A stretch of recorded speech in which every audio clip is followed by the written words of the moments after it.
Hi, my name is Janak Bhuta, and my mentor is Nathaniel Tricero. And I live in Foster City, and this is my presentation on small modular reactors and their role in the U.S. electrical grid. So some backstory is I've always been interested in renewable and clean energy. And so this is I learned about nuclear energy at a summer program that I went to, and I did some more research, and I learned a bit more about it, and then that led me to writing this paper. Yeah.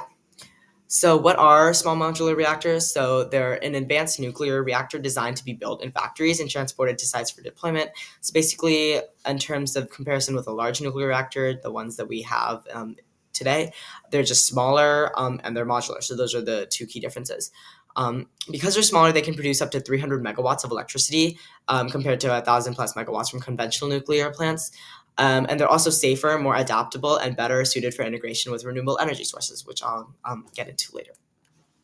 So, some policy and economic incentives for small modular reactors to be adopted into the US electrical grid. Regulatory streamlining, faster approval processes can reduce deployment time and costs for these reactors. Financial incentives, government subsidizes tax credits and loan guarantees can lower upfront costs for investors. So if you look at the chart, it shows that for renewable energy, tax incentives work the best out of any incentives to power renewables by far. So they'd probably work for small modular reactors as well. Carbon pricing, um, um, incentives industries to adopt a low carbon technologies like small modular reactors. So basically, if the price for coal and fossil fuels and other non-carbon um, energy went up, then industries and companies would want to use technologies like small modular reactors and other renewable energies instead.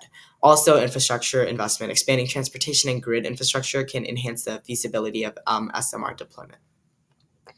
So comparing SMRs to traditional nuclear power plants, in terms of cost, they have a lower initial cost of construction because they're construction of factory.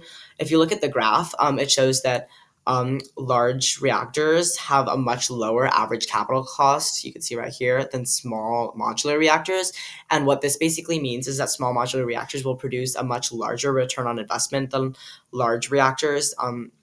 So yeah, safety, because they're a lot smaller, it is just safer. It's producing less energy than large reactors. In terms of scalability, they can be deployed in smaller units and adjusted to demand, where traditional large power plants require a massive upfront investment. Um, and integration with renewables, SMRs can support grid stability by adjusting output based on energy demand. So they can be coupled with renewables like solar or wind. And if these renewables, because they don't produce a constant amount of electricity, it varies depending on time of day. So if they start producing less, the small modular reactor can pick up some of that slack, which is again, it can be adjusted to demand. It could start producing more energy, which is due to the modularity. Some challenges in SMR deployment is a high upfront investment in research and development. Developing and licensing a new reactor designs is really costly. Also, there's a lot of transportation constraints as the large module sizes may require infrastructure upgrades in terms of transportation. For public perception, if you look at the chart, it shows that a lot more people support more research on wind and solar than on next generation nuclear energy. So public perception is going to have to change if we want more research in this field. And also nuclear waste management. Some research has indicated that small modular reactors may generate more nuclear waste per unit of energy than traditional reactors. So some conclusions, with proper policy support, small modular reactors can become a major part of the U.S. energy mix.